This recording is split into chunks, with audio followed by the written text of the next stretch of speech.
Asi nhai vanhu munozviitirei zvamunoita?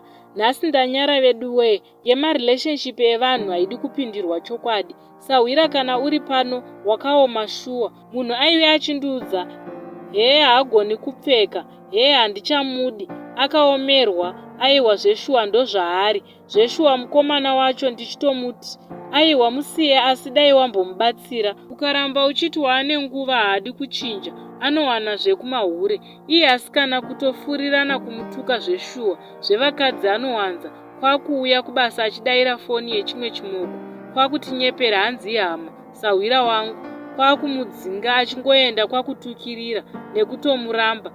Ini kutotsigira kunyomba kwandaichiita, ndikati haaenderani newe, haageze, haagoni kupfeka.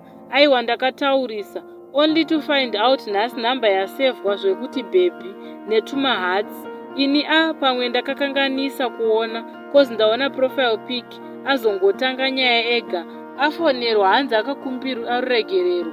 Nhaimi munoona sei zvandaitiswawo, ndapfidza handitaure anything bad or comment hangu. Nhasi ndashaya pekupinda, apa ndiye auya kuzotitora kubasa after everything I've said about him to my best friend. Zvakaoma hazvo, ndadzidza vedu wei.